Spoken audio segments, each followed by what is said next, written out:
Okay, madam, done. Yes.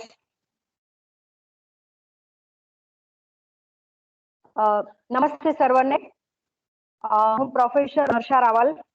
આજે યોજનારી funny story telling કોમ્પિટિશનના part 2 માં online તથા ઓફલાઈન જોડાયેલા તમામ અધ્યાપકગણ તથા મારી વહાલી વિદ્યાર્થીઓનું હું શબ્દોથી સ્વાગત કરું છું.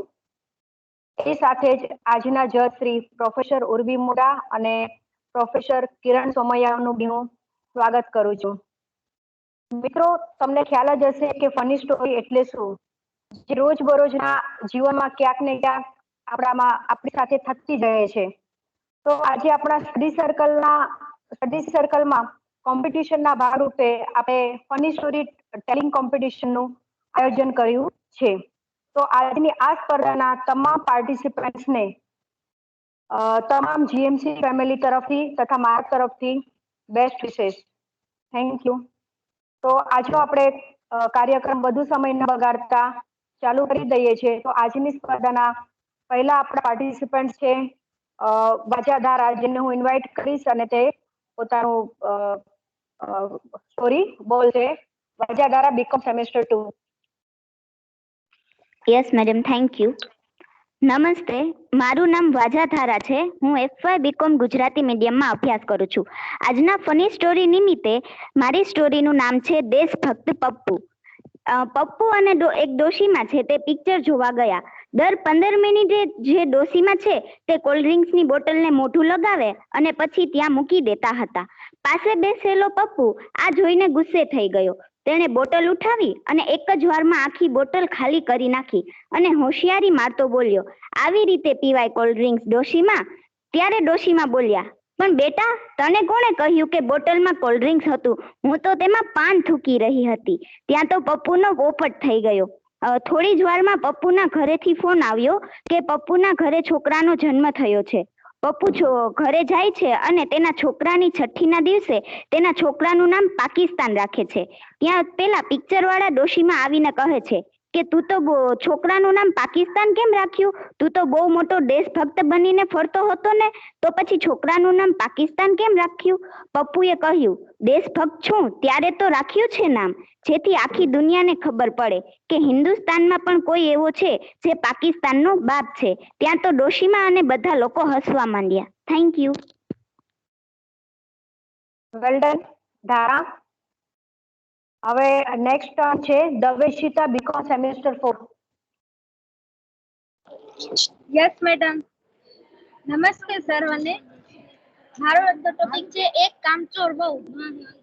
એક કામચોર બહુ કેવી, એમની સાસુ પાસે જ બધું કામ કરાવે અને એમ કહે કે બા જેવું ખાવાનું કોઈ ના બનાવે. બા બનાવે તો શેરી સુધી સુગંધ આવે એવું ખાવાનું બનાવે. જો રોટલી બનાવે તો દડા જેવી રોટલી થાય. એટલે બા આખો દી બેઠા બેઠા રોટલી જ ઘેડા કરે. એકવાર બા ફળિયું વાળતા હતા તો એમનો દીકરો આવ્યો. તો એને કીધું, બા તમે શું કામ ફળિયું વાળો? આ તો તારી વહુનું કામ છે, એને કરવા દે. એની બા કે ના, કે રોજ હું ફળિયું વાળું છું, મારા આગળ જ વરાવે છે તારી વહુ. તો પછી છે ને એને એમ કીધું દીકરાએ કે હવે કાલે છે ને હું આવીને એમ કહીશ કે લાવો બા હું ફળિયું વાળી નાખું. પછી તમે એમ કેજો કે ના દીકરા, તારું આ કામ નથી, તારે તો ધંધામાં ધ્યાન દેવાનું, આ બધું અમારું કામ છે. પછી મારી વહુ આવે તો એમ કહી દે, એમ કે લાવો હું વાળી નાખું, તમે બે વયા જાવ. તો એને આપણે સોંપી દેશું. પછી સવારે થયા તો સવાર થઈ તો બંને બહાર આવ્યા તો બા ફળિયું વાળતા હતા. દીકરાએ કીધું કે લાવો બા હું ફળિયું વાળી નાખું. ત્યાં વહુ બારીમાંથી ડોકું કાઢી અને જોઈ કે બંને બાજો નહીં, એક દિવસ તમે વાર નાખજો ને એક દિવસ બા વાળી નાખશે. કામ થયું પૂરું. Thank you. ખૂબ જ સરસ ઈશિતા. નેક્સ્ટ ટર્ન છે ખારવાસીમાં BSM 4 અને એના પછી કોડિયાતર સીમાનો ટર્ન છે. તો બી રેડી ફોર ધેટ. ચલો ખારવાસીમાં. નમસ્તે સર્વને. હું ખારવાસીમાં BSM 4 ઇકોનોમિક્સમાં અભ્યાસ કરું છું. આજની મારી વાર્તાનું નામ છે જીવરામ ભટ્ટ. જીવરામ ભટ્ટ પોતે આંધળા છે અને પોતે દેખે છે એવું ભ્રમ અહીંયા સ્ટોરીમાં એ ઊભું કરવા ઈચ્છે છે. તો હવે વાર્તાની શરૂઆત કરું.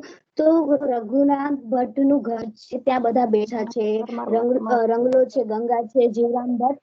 હવે વાર્તાની શરૂઆત થાય છે કે ગંગા પૂછે છે કે તમે જુઓ છો ખરા? કહે છે કે હા જુએ છે. જીવરામ ભટ્ટ એમ નહીં દેખતા હોઈએ, અમે કોઈ આંધળા બાંધા થોડા ના છીએ. અમે અત્યારે કાગળ વાંચી શકો છો ખરા? એવું ગંગા કહે છે. રંગલો કહે છે કાગળ તો શું અત્યારે મોતી પર વીંધી શકે છે. ત્યારે જીવરામ ભટ્ટ કહે છે અત્યારે અમે પુસ્તકો લખીએ છીએ, એ કેમ લખતા હશું ખરા? તો આવે છે ને કાગળ આપે છે. કાગળ છે એ જીવરામ ભટ્ટના પગ આગળ થાય છે. જીવરામ ભટ્ટ ક્યાં છે? ત્યારે જીવરામ ભટ્ટને દર્શાવવામાં આવે છે કે કાગળ તમારા પગ આગળ પડ્યો છે. નિર્દેશવામાં આવ્યું છે કે નમંતી ફલિનઃ વૃક્ષ નમંતી ગુણોજના કાંતે છે ન નમંતી નમંતી કદાચ.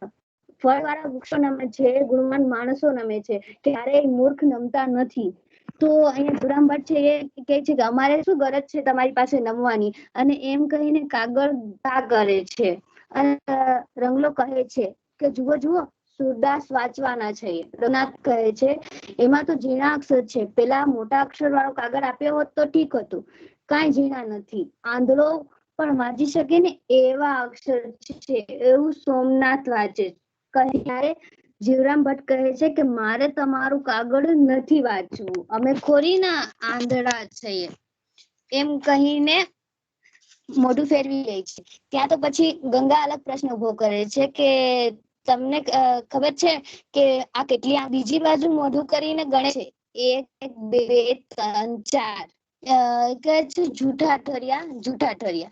મેં તો તમને ખાલી 3 જ આંગળી બતાવી. તો અભિમાનીને અંતરે ભાસે જો નિજ ભૂલ, તો પણ તેની જીભે કદી ન કરે કબૂલ. જો અભિમાનીને એવું લાગે કે મારી જ ભૂલ હતી, ત્યારે પોતાની જીભે કબૂલ નથી કરતો. તો અહીંયા જીવરામ ભટ્ટ શું કહે છે કે તમે તો મને પૂછેલી ને કેટલી આંગળીઓ છે, તમે તો મને ન પૂછેલું કે કેટલી આંગળીઓ વાળેલી છે ને કેટલી.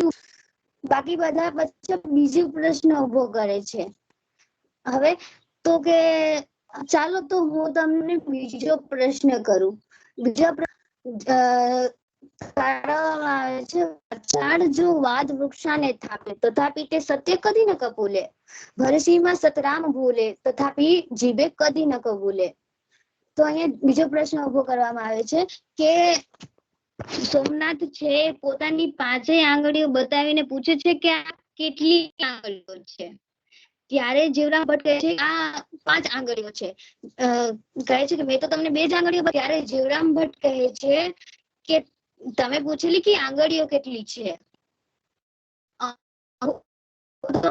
છે ને વાચાળ વાંચું ને હોઠ તેની સઘળા શિસ્ત્ર વિચિત્ર તેની છડની વ્યવસ્થા. 5 આંગળીઓ ખુલ્લા રાખીને પૂછેલું. અહીંયા તો કે 5મો અંગૂઠો હતો. આવી રીતના અલગ અલગ પ્રવૃત્તિઓ દ્વારા બધા કબૂલવા ઈચ્છે છે કે જીવરામ ભટ્ટ એ આંધળા છે, પરંતુ અલગ વાતો રજૂ કરીને જીવરામ ભટ્ટ એવું સાબિત કરે છે કે હું આંધળો નથી. અસ્તુ. Thank you so much. Thank you Seema. ખૂબ જ સરસ. હવે પછી છે Kodiyatar Seema, B Com semester 6. May I audible ma'am? Yes. Okay. નમસ્તે સર્વને. હું સીમા કોડિયાતર, બીકોમ સેમ 5 ની સ્ટુડન્ટ. મારી આજની ફની સ્ટોરીનું નામ છે હાજરી એટલે 5 માર્ક. હાજરી એટલે 5 માર્ક. આ વાત છે એક જીએમસી નામની કોલેજની. તેમાં એસવાય બીકોમમાં એક સંજય નામનો સ્ટુડન્ટ ભણતો હતો. અને એમાં થતું એવું કે ફર્સ્ટ લેક્ચર ઇંગ્લિશના પ્રોફેસર એ ઉર્વેશ સર, હવે એમને હાજરી એટલે 5 માર્ક, હાજરી એટલે 5 માર્ક, આ વાત ઊભી હોય. અને પેલો સંજય જે છે ને તે કોઈ દિવસ વહેલો ના આવે. પેલે દિવસે આવે ત્યારે ક્યાં હતા તમે? સર મારે સ્કૂટી ખોટકાઈ ગઈ હતી. તે દિવસનું પતે, અડધો લેક્ચર જાય. બીજે દિવસ ક્યાં હતા તમે? સર મારા ભાઈને મૂકવા ગયો હતો. અડધો લેક્ચર જાય. આ રીતે એ પણ વાત પતે. આમ છતાં અઠવાડિયાના 3 દિવસ તો નીકળી જાય. બીજું અઠવાડિયું આવે. ક્યાં હતા તમે? કેમ હાજર નતા રહ્યા? કેમ ઓચિંતાના 3 દિવસ બહાર જતા રહ્યા? સર મારે ઓચિંતું બહાર જવાનું થયું. શું છે પણ તમારું આ ઓચિંતું તો એવી રીતે બોલે એટલે બધા સ્ટુડન્ટ ને તો એ જ મગજમાં કે હાજરી એટલે 5 માર્ક. પછી કોઈ ધીરેકથી કહી દે, હો સર સોરી. શું સોરી? આ સોરી તમે જે ફેંક્યું એને મારે રજીસ્ટરમાં ચિપકાવવું તમારી હાજરીની બદલે? બસ આવું જ ચાલે. એક અઠવાડિયું જાય, બીજું અઠવાડિયું જાય, એ સંજયની બદલે સંજયનો ભાઈ રામ આવે. બસ જો હાજરી એટલે 5 માર્ક. આમ કરતા કરતા આખું વર્ષ વયું ગયું, પણ હાજરી એટલે 5 માર્ક એ વાત તો મુકાણી જ નહીં, અને હાજરીનો પ્રશ્ન તો સોલ્વ જ ના થયો.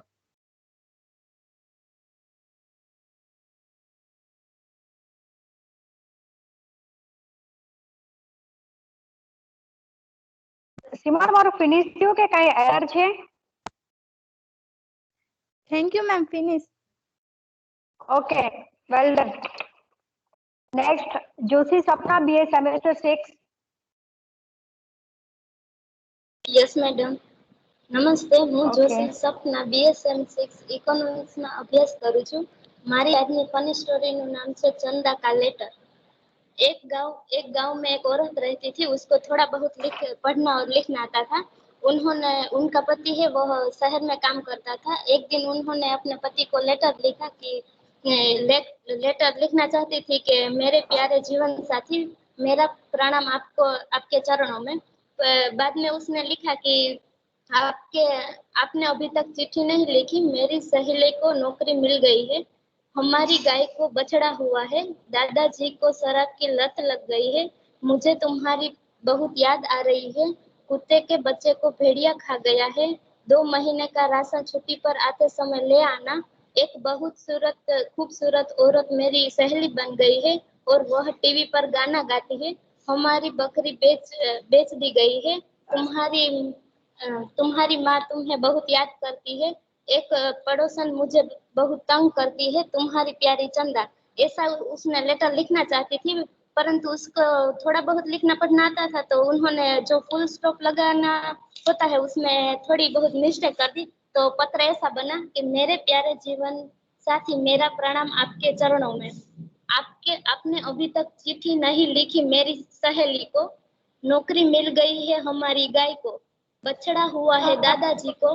शराब की लत लग गई है मुझे। तुम्हारी बहुत याद आती है। कुत्ते के बच्चे को भेड़िया खा गया। 2 महीने का राशन छुट्टी पर आते समय ले आना। एक बहुत सुंदर औरत मेरी सहेली बन गई है और टीवी पर गाना गाती है। हमारी बकरी बेच दी गई है। तुम्हारी माँ तुम्हाको याद करती है। एक पड़ोसन मुझे बहुत तंग करती है। तुम्हारी प्यारी चंदा। अस्तु। ખૂબ જ સરસ. નેક્સ્ટ છે મોઢા જાનવી, BCom સેમેસ્ટર 6. નમસ્તે, હું આજે તમને એક ફની સ્ટોરી કહીશ જેનું નામ છે મુझसे बुरा न कोई। મોહનને એકવાર એના મનમાં કોણ જાણે એક વહેમ ઘૂસી ગયો કે તેની પત્ની લીલા પહેલાની માફક હવે સાંભળતી નથી. તેણે એમ થયું કે તેના માટે કાનમાં લગાડવાનું મશીન લાવવું પડશે. હવે તે તેની પત્નીને ડાયરેક્ટ વાત કરે તેના પહેલા તેને થયું કે લાલને ડોક્ટરની સલાહ લઈ લઉં. તો તે તેના ડોક્ટરને મળવા ગયો અને ડોક્ટરને બધી વાત કરી. તો ડોક્ટર કહે કે તમારે મારા વતી એક ટેસ્ટ કરવો પડશે. તો જ્યારે ડોક્ટરે તેને ટેસ્ટ કેવી રીતે કરવો તે સમજાવ્યું અને કહ્યું કે તમારા પત્ની જ્યાં ઊભા હોય ત્યાંથી 40 ફૂટ દૂર ઊભા રહી અને તમે રોજની જેમ વાત કરો છો તેમ વાત કરજો, અને જો તે ન સાંભળે તો 10 ફૂટ આગળ આવી અને ફરી વાત કરજો. આવી રીતના કરતા રહેજો અને જ્યાં સુધી તમારી પત્નીનો જવાબ ના આવે ત્યાં સુધી આવી રીતના કરજો. તો ડોક્ટરની સલાહ સાંભળી પછી સાંજે મોહન ઘરે આવ્યો ત્યારે તેણે પત્નીને લીલાને રસોઈ બનાવતી હતી. તો તે રસોડાથી 40 ફૂટ દૂર ઊભા જઈ અને કીધું કે લીલા આજે ડિનરમાં શું બનાવ્યું છે? તો તેની પત્ની તરફથી કઈ જવાબ ના આવ્યો એટલે તે ફરી 10 ફૂટ આગળ આવ્યો અને પૂછ્યું કે લીલા આજે ડિનરમાં શું બનાવ્યું છે? તો પણ તેની પત્ની તરફથી કઈ જવાબ ના આવ્યો. આમ તેને 5 વાર કર્યું. છેવટે તેના મનમાં નક્કી થઈ ગયું કે તેની પત્ની લીલાને સાંભળવામાં પ્રોબ્લેમ જ છે અને તે કંટાળી અને રસોડામાં ગયો અને તેની પત્ની ઊભી હતી તેની પાછળ ઊભા રહી અને પૂછ્યું કે લીલા આજે ડિનરમાં શું બનાવ્યું છે? ત્યારે તેની પત્ની પીઠ પાછળ ફેરવી અને ગુસ્સાથી મોટા અવાજે બોલી કે મેં તમને 5 વાર તો કહ્યું કે ડિનરમાં રોટલી, શાક, દાળ, ભાત બનાવ્યા છે. સંભળાતું નથી કે શું બેરા થઈ ગયા છો? Thank you. Thank you Janvi. Next Kuchhadiya Sejal, BA semester 2. Yes, ma'am. મારું નામ કુછડિયા સેજલ, BA સેમેસ્ટર 2। હું આજે તમને એક ફની સ્ટોરી કહીશ। लड़के ने लड़की से पूछा, कोर्ट मैरिज करनी है या माता पिता से पूछकर अरेंज मैरिज करनी है। लड़की ने कहा, हम गरीब हैं और मेरे पिताजी अभी शादी का खर्चा नहीं उठा सकते और मैं अपने माता पिता की बहुत इज्जत करती हूँ, इसीलिए भागने के बजाय मैं मर जाना पसंद करूंगी। लेकिन मेरे माता पिता से आप बात कर सकते हैं, बाकी वे जैसा कहेंगे वैसा ही होगा।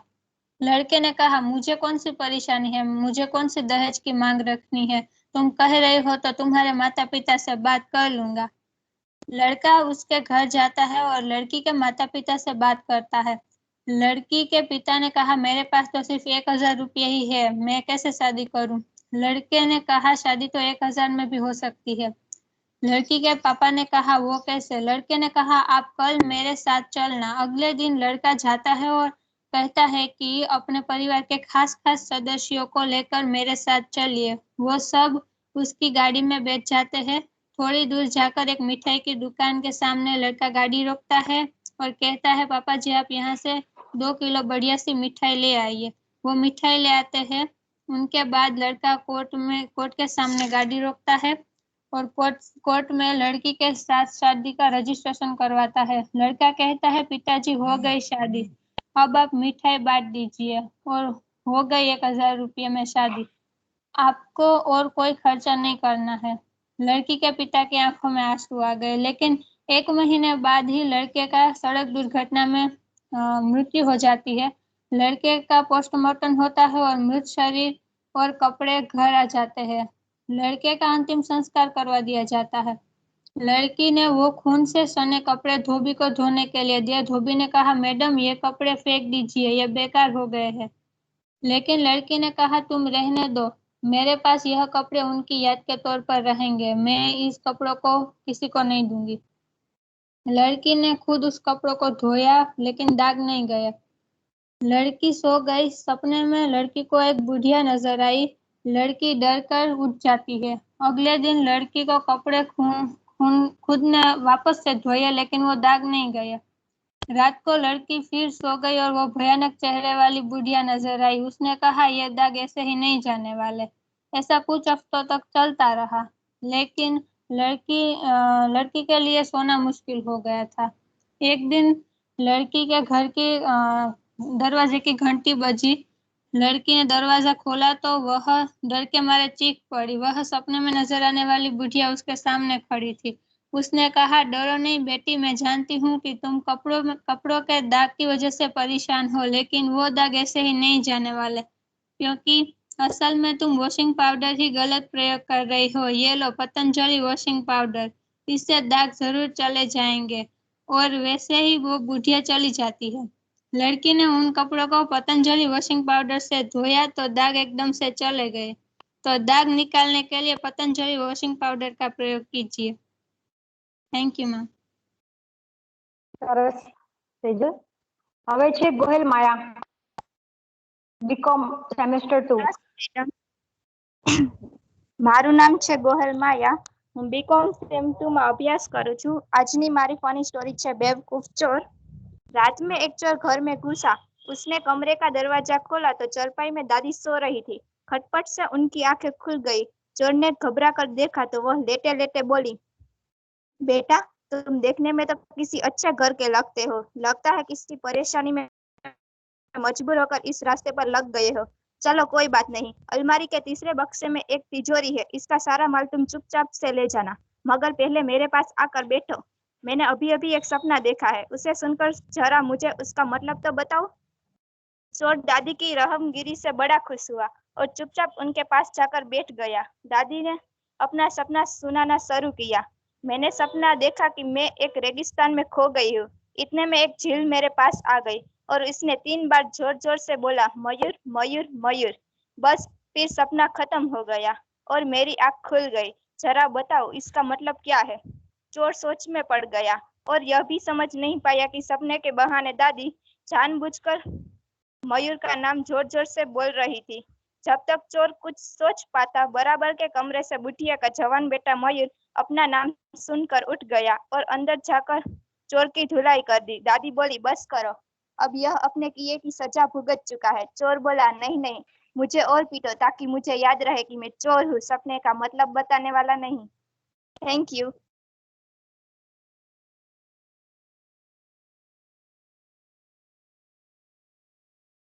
Thank you, Maya. Next, Godania Disha, BCom Semester 2. Yes ma'am, મારું નામ ગોઠાણીયા દિશા, બીએ સેમેસ્ટર 2, मेन विषय इकोनॉमिक। आज हमारी फनी स्टोरी है विष्णु जी को खत। एक बच्चे को साइकिल चाहिए थी, उसने माँ बाप ने उसे मना कर दिया तो वह उदास हो गया। फिर उसने दिमाग में एक ख्याल आया कि क्यों नहीं वो भगवान से साइकिल के पैसे मांग ले। उसने एक लेटर लिखा और डाक खाने के डब्बे में डाल दिया। शिव सागर वैकुंठम, विष्णु जी को मेरा प्रणाम। यूं तो आपका दिए सब कुछ है, बस एक साइकिल की कमी है। अगर आप 5,000 भिजवा दे तो भक्त पर बड़ी कृपा होगी। आपका बंटी। जब डाक विभाग वालों का ये पत्र मिला तो उसने बहुत दुख हुआ। सबने चंदा इकट्ठा किया और 4,000 रुपये जमा कर उस लड़के को मनी ऑर्डर भिजवा दिया। मनी ऑर्डर पाकर लड़का बहुत खुश हुआ। एक हफ्ते बाद उसने फिर से एक पत्र लिखा, विष्णु जी के नाम, क्षीरसागर वैकुंठम। विष्णु जी को मेरा प्रणाम। भगवान आपको भेजा हुआ पैसा मिल गया, बहुत धन्यवाद। वैसे आप तो पूरा 5,000 भेजे होगे, पर बेटा गर्व हो इन डाक विभाग वालों का, सालों ने 1,000 रुपये डकार लिए। आपका बंटी। नमस्ते।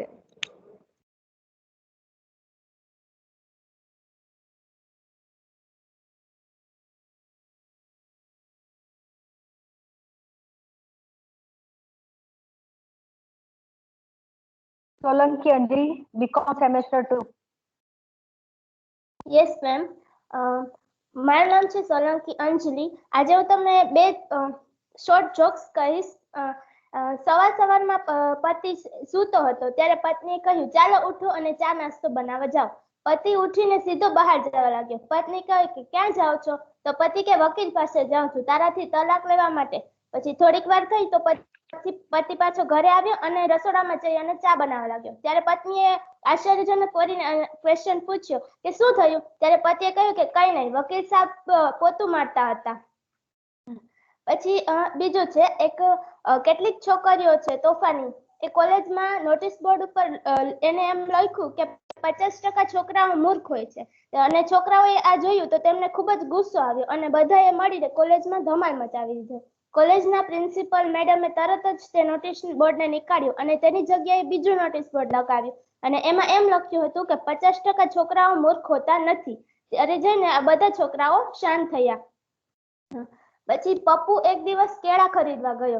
ત્યારે પપ્પુએ કીધું કે ભાઈ આ એક કેળું લેવું હોય તો કેટલાનું મળશે? કેળાવાળાએ કહ્યું કે 10 રૂપિયાનું. પપ્પુ કહે અરે ભાઈ 4 રૂપિયામાં આપો તો હું લઉં છું. કેળાવાળો કહે ગાંડા 4 રૂપિયામાં તો ખાલી છાલ જ મળે. ત્યારે પપ્પુએ કીધું કે આલે ગાંડા 6 રૂપિયા અને ફક્ત કેળું દે, છાલ તું રાખી લેજે. Thank you. સરસ Anjali. Next Modhwadiya Nisha, BA Semester 2. Yes, ma'am. હું Modhwadiya Nisha, BA Semester 2, main economics department. ધોરણ 1 નો બાળક શાળાએ મોડો પહોંચ્યો તો મેડમે એને પૂછ્યું આટલું બધું મોડું કેમ થયું? તો બાળકે જવાબ આપ્યો, મેડમ તમે આવી રીતે મારી રાહ ન જોવો, ક્લાસમાં બધા ઊંધું સમજશે. મેડમ હજુ બેભાન છે. એક વખત સાસુના ઘરે જમાઈ આવ્યા તો સાસુએ મેથી રીંગણનું શાક બનાવ્યું. બીજા દિવસે મેથીના થેપલા બનાવ્યા. ત્રીજા દિવસે મેથીનું બેસણ બનાવ્યું. ચોથા દિવસે મેથીના પરાઠા બનાવ્યા. પાંચમા દિવસે મેથીના ગોટા બનાવ્યા. છઠ્ઠા દિવસે પૂછ્યું કુમાર આજે શું બનાવું? જમાઈએ સાસુને પૂછ્યું મેથીની વાડી ક્યાં છે, ત્યાં જઈને ચરી આવું. પત્ની આમ બંદૂક લઈને દરવાજે કેમ ઊભા છો? તો પતિએ જવાબ આપ્યો સિંહનો શિકાર કરવા જાઉં છું. તો પત્નીએ પૂછ્યું તો જતા કેમ નથી? તો પતિએ જવાબ આપ્યો પણ બહાર કૂતરું બેઠું છે. એક ઇન્ટરવ્યુમાં એક અજુગતનો પ્રશ્ન પૂછાયો.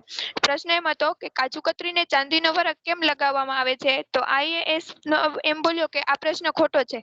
IIT એમ જવાબ આપ્યો કે નો કોમેન્ટ. IIM પૂછ્યું જવાબ આપ્યો કે ખબર નહીં. અને ગુજરાતીએ જવાબ આપ્યો ઊંધી છે કે ચતી એ ખબર પડે એટલા માટે. Thank you. Nisha. Next Kukadiya Disha, BCom Semester 4.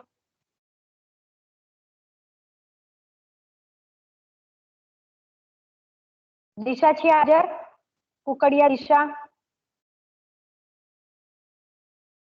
Okay, એના પછી Asha, BA semester 2. BA semester 2 Asha present છો અત્યારે અહીંયા? Next Taravadra Kinjal, BA semester 2. Okay, નમસ્તે બધાને. હું Karavadra Kinjal, BA semester 2 department. એક મિનિટ કિંજલ, તમારા બેકગ્રાઉન્ડમાં અવાજ બહુ આવે છે, તો પહેલા પ્લીઝ નમસ્તે બધાને. હું Karavadra Kinjal, BA semester 2 department of economics. હું આજની મારી કૃતિ રજૂ કરું છું. એકવાર દાદી સાપુ વાંચતા બેઠા હતા અને દાદા તેમની જોડે બેઠા હતા. દાદી વાંચતા વાંચતા દાદાને કહે, મને આ મેટર સમજાવો ને. તો દાદા દાદીને થોડો ઠપકો આપી કહેવા લાગ્યા, લેટર? હવે તારે કોને લેટર લખવો છે? લખવાનો હતો ત્યારે મને લખ્યો નહીં. તો વળી દાદી દાદાને કહેવા લાગ્યા, અરે હું એતરવાનું નથી કહેતી, હું તો મેટર સમજાવવાનું કહું છું. અંતે મારી મમ્મીએ આવીને બંનેની વાતનું સમાધાન કર્યું. અમેરિકન, અમારા દેશમાં બધા રાઈટ સાઈડથી ગાડી ચલાવે છે. તમારા દેશમાં શું સિસ્ટમ છે? ભારતીય, એવું કોઈ ફિક્સ નથી અહીંયા, એટલે કે સામેવાળો કઈ સાઈડથી આવી રહ્યો છે એ હિસાબે અમે એડજસ્ટ કરી દઈએ છીએ. પત્ની, ચાલો ઉઠો હવે, ચા નાસ્તો બનાવવા જાઓ. પતિ ઉઠીને સીધો બહાર જવા લાગ્યો. પત્ની, ક્યાં જઈ રહ્યા છો? પતિ, વકીલ જોડે, તારાથી તલાક લેવા. થોડી વાર પછી પતિ પાછો ઘરે આવ્યો અને ચા બનાવવા લાગ્યો. પત્ની, શું થયું? પતિ, કઈ નહીં, વકીલ સાહેબ પોતું મારી રહ્યા હતા. Thank you. Thank you Kinjal. Next Piprotar Orisha, B Com semester 2. Yes madam, મારું નામ પિપ્રોતર ઉર્વિશા છે. હું બીકોમ સેમ 2 માં અભ્યાસ કરું છું. હું આજની ફની સ્ટોરી કહું. એક શેઠ એક વખત ટ્રેનમાં મુસાફરી કરતો હતો. એ ટ્રેન છે ને ટ્રેનમાં આટા જ મારતો હતો. એક ભાઈ એને પૂછ્યું, શેઠ આટા કા મારો? તો ઓલા શેઠે કીધું કે મારે કામ છે કે. તો ઓલા ભાઈ કે, બોલો ને શેઠ કે હું કરી દઉં તમારું કામ. તો ઓલા શેઠે ભાઈને કીધું કે ભાઈ મારા જરીક પગમાં જોવો ને, મેં મારા જ ચંપલ પહેર્યા ને. તો ઓલા ભાઈ કે, શેઠ મને કેમ ખબર પડી તમે તમારા જ ચંપલ પહેર્યા? મને થોડી ખબર હોય તમારા ચંપલ કેવા હતા. તો શેઠે કીધું કે ખાલી એટલું જોઈ દે ને કે મેં એક જ કલરના પહેર્યા કે નહીં. તો ઓલા ભાઈ કે હા શેઠ એક જ કલરના પહેર્યા. તો શેઠ કે હા વાંધો નહીં. એનો શેઠનું પેટ બહુ મોટું હતું એટલે એને પગમાં દેખાતું નતું કે ચંપલ એના પહેર્યા કે નહીં. પછી શેઠને પૂછ્યું ઓલા ભાઈ કે, શેઠ તમારે ક્યાં ઉતરવું? તો ઓલો શેઠ કે ઈ ભાઈ રેવા દે વાત, ઈ વાત તું કરમાં. તો ઓલો ભાઈ કે કા શેઠ કે તમને નથી ખબર તમારે ક્યાં ઉતરવું? ઓલો શેઠ કે ખબર હે ને કે સ્ટેશન વયું કે એના પછી ને 2 સ્ટેશન વયા ગયા તોય મારે ઉતરવાની મેળ નથી આવતું. તો ઓલો ભાઈ કે કા શેઠ કે તમે કા નથી ઉતરતા? તો ઓલો ભાઈ કે મારે કા પેટ બહુ મોટું હે ને તો મારે પગથિયે જ નથી દેખાતા, ઉતરવું કેમ? તો ઓલો ભાઈ કે શેઠ હું તમને એક આઈડિયા આપું કે તો એવી રીતના તમે કરજો એટલે તમે ઉતરી જાઓ. તમે હે ને આમ પાછળ ફરીને ઉતરજો એટલે તમારથી ઉતરાઈ જાય. તો ઓલો શેઠ પછીનું સ્ટેશન આવ્યું ને તો ત્યાં ઉતરવા ગયો. 2 પગથિયે ઉતર્યા ને તા તો ઓલા 2-3 જુવાનિયા ઉભા હતા. તે જુવાનિયાઓને એમ કે આ શેઠ થી ચડાતું નથી. તેને ધક્કો મારીને પાછા ગાડીને ચડાવી દીધા. તા તો ગાડી ઉપડી ગઈ તો પાછા ઉતરી ના હઈ ગયા. પછી શેઠ તો પાછા એની સીટ ઉપર જઈને બેહી ગયા. તો ઓલા ભાઈએ પૂછ્યું કે શેઠ તમે કા પાછા આવીને બેહી ગયા? તો ઓલા ભાઈ કે હું ઉતરતો હતો ને તો અહીંયા 2-3 જુવાનિયા ઉભા હતા. તેને મને પાછો ગાડીમાં ધક્કો મારી દીધો. તો હું કઈ રીતના ઉતરું? તો એ રીતના એટલે પછી હું પાછો મારી ગાડીમાં આવીને બેહી ગયો. તો થોડીક વાર છે ને તો શેઠ એના ખીચામાંથી મુઠ્ઠી ભરીને કે ખાવા માંડ્યો. તો ઓલા ભાઈએ પૂછ્યું શેઠ કે હું ખાવ તમે કે આટલું બધું મુઠ્ઠી ભરી? તો ઓલા શેઠ કે મીઠું ખાવ. તો ઓલા ભાઈએ પૂછ્યું કે શેઠ કે આટલું બધું મીઠું ના ખાવ, એટલું બધું કેમ ખાવ? તો શેઠે કીધું કે હું મરી જાઉં ને ગાડીમાં તો કે 2-3 દિવસ સુધી કે રાખવો પડે તો વાસ ના આવે ને ગાડીમાં એટલે મીઠું ખાઉં છું. Thank you. એક્સલેન્ટ ઉર્વિશા. હવે 2 ગર્લ્સ છે જે એબસેન્ટ હતી, જો પ્રેઝન્ટ હોય તો આપણે એનો ટર્ન લઈ લઈશું, અધરવાઇઝ આપણે આગળ જશું. કુકડિયા દિશા છે હાજર? આશા બીકોમ સેમેસ્ટર 4 છે બંનેમાં એકે? ઓકે, તો આજે જેટલા પાર્ટિસિપન્ટ્સ હતા એ લોકોનો રાઉન્ડ અહીંયા આગળ કમ્પ્લીટ થાય છે અને ખૂબ જ સરસ તમે લોકોએ શોર્ટ વાર્તા કીધી અને અમને લોકોને મજા આવી. એ છતાં પણ આજે હું તમને લોકોને કહેવા જઈ રહી છું કે ફની સ્ટોરી એટલે શું, એકચ્યુઅલીમાં શું હોય છે. તો એ માટે હું થઈને આપણા આજના બંને જજીસ કિરણ મેડમ અને ઉર્વિશા મેડમ ને કહીશ કે તમે લોકોને એક એક ફની સ્ટોરી કહેશે, જેથી કરીને તમે લોકો વધારે ને વધારે અવેર થશો. યસ, મારે બાકી છે બોલવાની મેમ. સામરા આશા.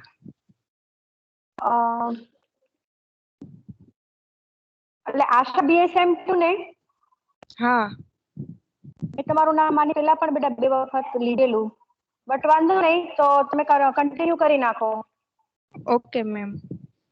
હું સામરા આશા, BSM2, મેન સબ્જેક્ટ ઇકોનોમિક્સ. મારી સ્ટોરી છે ગુજરાતીઓના હિન્દીના ઉપાડ. સુરતમાં અંદર તો બહેનોની બુદ્ધિની શું વાત કરવી મારે. સુરતના વરાછામાં એક 4 રસ્તા ઉપર એક પાણીપુરી વાળો ત્યાં ફેમસ હતો. ત્યાં બધી બહેનો પાણીપુરી ખાવા જાય અને ત્યાં બધી બહેનો જઈને હિન્દીના ઉપાડા કરે. સુરતની બહેનોને એક તો હિન્દી આવડતું ના હોય, તે ગુજરાતીઓ હોય છે, તો પણ હિન્દીના ઉપાડ કરે. અને પાણીપુરી વાળા ભૈયાજીને કહે છે, મોટી મોટી પાણીપુરી દેના, કાણા વાળી નહીં દેના. પાણી કોળિए आता है, લુગડા પલળતા है. ખાટા પાણી મીઠા પાણી બેયમાં ડબોળના. થોડાક ચણા વધારે નાખના હો ભૈયાજી. તો ઓલો ભૈયો કે, હા બેન હા. ઈ ભૈયો ગુજરાતી જ બોલતો હોય તો પણ હિન્દીના ઉપાડ કરે. બીજું જોઈએ તો એક બેન તો દૂધવાળાને કહેતા હતા, ભૈયા તુમ મોડા આતે હો ના તો મેરા ધણી ધકતા હે. એ કામેથી આવતા હે અને સીધા ખાવા બેસતા હે. दूध नहीं आता है तो सीधा थाड़ियों घा करता है. भैया जी કાલથી देर से ना आना. અસ્તુ. સરસ આશા.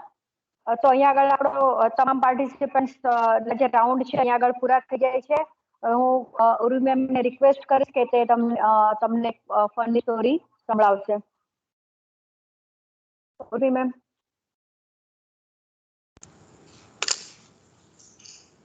Thank you so much. First and foremost, congratulations to every participant to be part of this funny story competition. It was nice, it was funny hearing all of you. ખૂબ મજા આવી અમને બંને જજને, અમને જજને જ નહીં પણ જેટલા પણ સાંભળનારા હતા શ્રોતાગણે બધાને મજા આવી. If it comes to funny story, તો બધાને ખ્યાલ છે that I am not that funny. તો એ કામ હું કિરણ મેડમ ઉપર જ છોડીશ અને જે ના આધારે જજમેન્ટ કરવામાં આવેલું છે એ બાબતો હું તમને જણાવી દઉં. તો જેટલા પણ કન્ટેસ્ટન્ટ હતા એ લોકો આ બાબતોને હવે આગળ પછી ધ્યાનમાં રાખે કે ઘણા બધા સ્ટુડન્ટ્સ એવા હતા કે એમણે 1 જોક 2 જોક 3 અથવા એકથી વધારે જોકને કમ્બાઈન કરીને એક સ્ટોરી નેરેશન બનાવેલું હતું, તો એ ન ચાલે. અને that is not a story. બરાબર. બીજી જે વસ્તુ તમારે ધ્યાનમાં રાખવાની એ છે કે સ્ટોરી નેરેશન એટલે આ એક પ્રકારની વાત થઈ કે તમે કોઈ નાના બાળકને કંઈ સંભળાવતા હોય તો તમે વાંચી જાઓ તો બાળકને મજા ના આવે. તો ઇમ્પોર્ટન્ટ એ રહી કે તમે તમારી કહેવાની સ્ટાઇલ કેવી છે કે એક સામાન્ય ઇન્સિડન્ટ હોય છે. સ્ટોરીઝ એટલે આમાં કોઈ બહુ મહાન વાર્તાઓ કહેવાની હોતી નથી. તમે એક નાનકડો ઇન્સિડન્ટ પણ જો ખૂબ સરળતાથી અને સરસ રીતે ડિસ્ક્રાઇબ કરો તમારા પોતાના શબ્દોમાં, તમારી પોતાની સ્ટાઇલમાં, તો ઇટ બીકમ્સ ઇન્ટરેસ્ટિંગ. સાંભળવાળા માટે પણ એ રસપ્રદ લાગે. અને આ વસ્તુ ધ્યાનમાં રાખજો. ઘણાની સ્ટોરી ઘણી સારી હતી, ઘણા બધા પાર્ટિસિપન્ટ હતા, ઘણાની સ્ટોરી ઘણી સારી હતી, but they were just reading, ખાલી વાંચતા હતા, તો એ સાંભળવાળાને રસ પેદા ના. તો આ અમુક જે બાબતો છે હવે પછી જ્યારે તમે ભાગ લ્યો ત્યારે ધ્યાનમાં રાખજો. જોક્સ અવોઇડ કરો, અથવા તો જો તમે એક નાનકડો ઇન્સિડન્ટ પણ ડિસ્ક્રાઇબ કરતા હો છો તો તમારી સ્ટાઇલ બદલો. રહી વાત કન્ટેન્ટની, તો ઘણાના કન્ટેન્ટ બહુ કન્ફ્યુઝિંગ હતા કે ફની હશે. સુધી એઝ અ જજ મને કન્ફ્યુઝન રહી કે ફન ક્યાં હતો આમ. તો આ વસ્તુ પણ હવેથી ધ્યાનમાં રાખજો. ઘણા તો ખરેખર અદ્ભુત પરફોર્મન્સ હતું તમારા બધાનું. અને આ તમારો જે આંકડો છે, કારણ કે આપણે આ કોમ્પિટિશન 2 વિભાગમાં વહેંચવી પડી, તો એ જ બતાવે છે કે તમે કેટલા એન્થુઝિયાસ્ટિક છો, ઉત્સાહી છો આ બાબતને લઈને. તો આ બાબત માટે સૌથી પહેલા તો તમારા બધાને ખૂબ ખૂબ ધન્યવાદ કરવો જોઈએ કે તમે આ માટે આગળ આવ્યા. આ રીતે જ આગળ મહેનત કરતા રહેજો અને heartily congratulations to everyone to be part of this competition. અને thank you so much commerce department કે મને ઇન્વાઇટ કરી અને જજ તરીકે સ્થાન આપ્યું. તો ખૂબ ખૂબ ધન્યવાદ બધાનો. એન્ડ જ્યારે અમે ઇવેલ્યુએશન પૂરું કરી લેશું ત્યારે તમને લોકોને પાછળથી જણાવી દેશું. અમારું રિઝલ્ટ પાછળથી જણાવી દેશું. તો એડવાન્સમાં બધાને કોંગ્રેચ્યુલેશન્સ. ખૂબ ખૂબ ધન્યવાદ. Thank you so much. Thank you. Thank you Urvi ma'am. Kiran madam ને કઈક નેટવર્ક ઇશ્યુ હોવાના લીધે એ જોડાઈ શકતા નથી અત્યારે પ્રોપરલી. તો હું તમે જ રિક્વેસ્ટ કરું છું કે એક નાનો એવો ફની ઇન્સિડન્ટ છે તે અમે શેર કરી દો સ્ટુડન્ટ જોડે. તો પ્લીઝ ઉર્વી મેમ.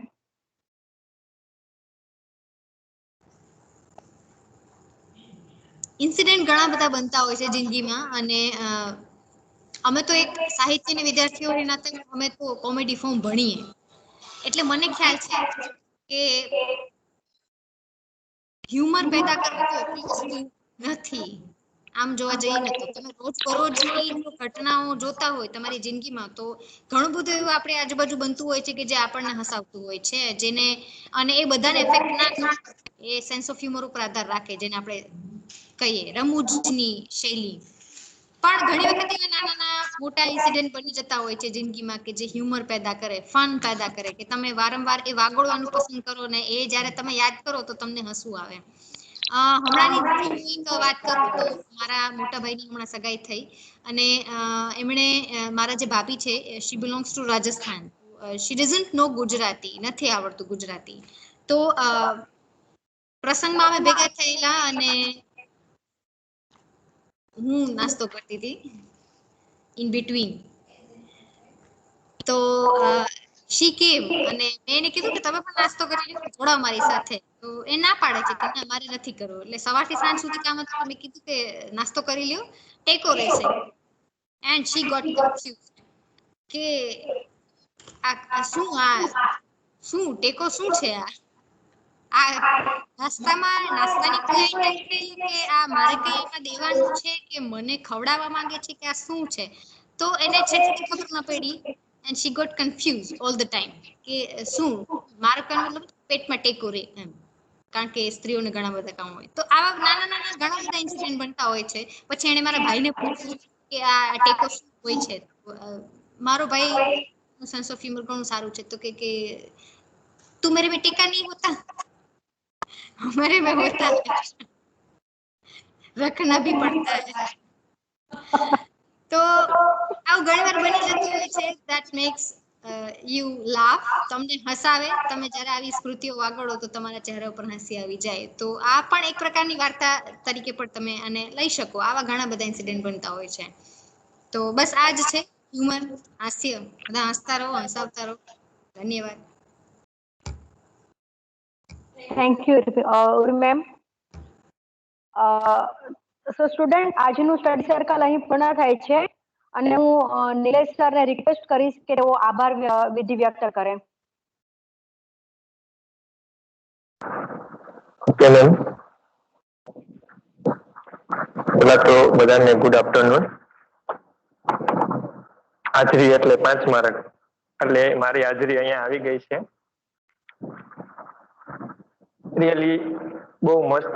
એ અને પાણીપુરી એમાં બહુ હસવું આવ્યું એમ કે આવી સ્ટોરી પણ લઈ આવો. અમે રિયલમાં ફની સ્ટોરી કોમ્પિટિશનમાં 4 ચાંદ લાગી જાય એમ. હાજરી અને ખાસ કરીને ઉમેશ સર, શું ઉમેશ કે ઉર્વેશ સર જે નામ લીધું એ બહુ જાણીતું નામ છે અને પ્રખ્યાત પણ રિયલમાં એ ફની નથી એમ. પણ સારું કહેવાય એમ. ઓકે, સૌ પ્રથમ તો આભાર એમ કે અમે મેડમને કે જેની એમ સરસ મજાનું આયોજન કર્યું એમ અને 2 પાર્ટમાં કોમ્પિટિશન નું વિભાજન કર્યું. ત્યારબાદ આભાર વર્ષા મેડમ કે સરસ મજાનું સંચાલન કર્યું એમ કે બધાને મજા પડી ગઈ એમ. અને ખાસ બાબત કે આટલા બધા પાર્ટિસિપેટ થયા અને એમ કે આ આયોજનને સફળ બનાવ્યું. તો સર્વ જે બહેનોએ ભાગ લીધો છે એ બધાનો આભાર એમ. અને પ્રેક્ષક તરીકે જોડાઈને તમે એનો ઉત્સાહ વધારો તો બધે જોડાયેલી બહેનોનો પણ આભાર એમ. અને ખાસ બાબત કે નિર્ણાયક તરીકે એમ તો કે કિરણ મેડમ અને ઉર્વી મેડમ કે જેની આ સ્ટોરીનો નિર્ણાયક તરીકે જજીસ તરીકે જોડાય અને ટૂંક સમયમાં રિઝલ્ટ જાહેર કરશે એમ. તો બંને નિર્ણાયકોનો પણ આભાર. મને એક નાનકડી વાત યાદ આવી, આમ તો કાલની જ વાત છે એમ, ફની ન કહી શકાય પણ આમ સિરિયસ થોડીક છે. કાલે મને એક બેન સામે મળ્યા, જાણીતા જ છે એમ. તો મને કહે કે ભાઈ કે તમે કે કોરોનાની રસી લીધી કે? તો મેં નાનકડી વાત કરી કે કોરોનાની રસી લેવાથી ફાયદો શું? તો હું ઓલરેડી હું કે પાછળથી હોસ્પિટલમાં જે વ્યક્તિએ હું કે 2 ડોઝ રસીના કમ્પ્લીટ કર્યા છતાં પણ હું કે એને કોરોના આવ્યો તો રસી લેવાનો ફાયદો શું? મને કે ના ભાઈ કે હું રસી લઈ આવી કે કાંઈ ન થાય, ખાલી કળતર ને તાવ થોડો થોડો આવે. કે સાચી વાત છે બેનો, કે લઈ લેવાય. આમે 45 વર્ષથી ઉપરના લોકોને અત્યારે રસી લેવા માટેની છૂટછાટ આપી દીધી છે. એ વાતને મારી પૂરી થઈ ગઈ અને હું ત્યાંથી નીકળી ગયો. થોડીક વાર પછી પાછા બેન મારી પાસે આવ્યા, ભાઈ કે હું 45 વર્ષની નથી કે હવે 18 વર્ષથી ઉપરના હોય એને પણ રસી લેવાની છૂટછાટ છે એમ.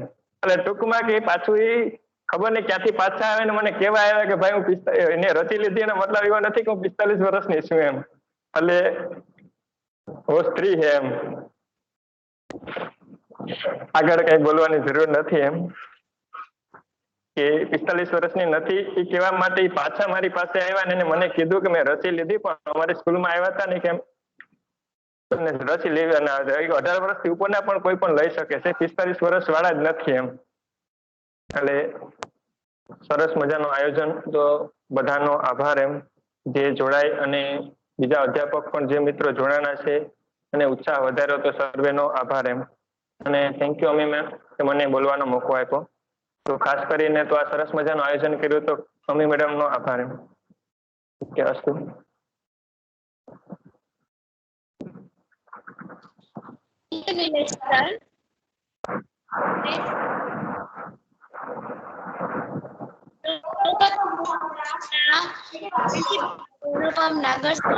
આભાર માનું છું કે અમને તક પૂરી પાડી કે કોમર્સ ડિપાર્ટમેન્ટ અંતર્ગત પણ કોમ્પિટિશન આયોજન કરીશું. અને ત્યારબાદ commerce department head of the department doctor Bharatsinh ડોડિયાનો પણ કે તેઓ સતત અમને હજી પણ નવું કંઈક કાર્ય માટે તેને પ્રોત્સાહિત કરે છે અને અમે આ નવું કંઈક કાર્ય તેને પૂરી પાડે છે. તો આ બદલ ડોક્ટર આભાર વ્યક્ત કરું છું. Over Harsha madam.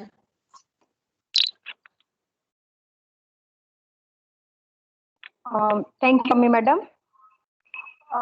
સ્ટુડન્ટો આજનો આપણો આ સ્ટડી સર્કલ જે પ્રોગ્રામ છે અહીંયા પૂરો થાય છે અને આઈ થિંક હવે આ જે સ્ટડી સર્કલ હતું એ આ વર્ષનું છેલ્લું સ્ટડી સર્કલ છે. આના પછીથી તમારું કોઈ પણ સ્ટડી સર્કલ હશે નહીં, જે બી હશે એ તમારું નેક્સ્ટ યરમાં હશે. અને આજે જેટલા બી પાર્ટિસિપન્ટ હતા એ બધાને મારા તરફથી રિઝલ્ટ તમને આપણા બંને નિર્ણાયક શ્રી રિઝલ્ટ જાહેર કરી દેશે. તો હવે આજનો આપણો સ્ટડી સર્કલનો કાર્યક્રમ અહીંયા પૂર્ણ થાય છે. તો તમે બધા લીવ થઈ શકો છો. Thank you.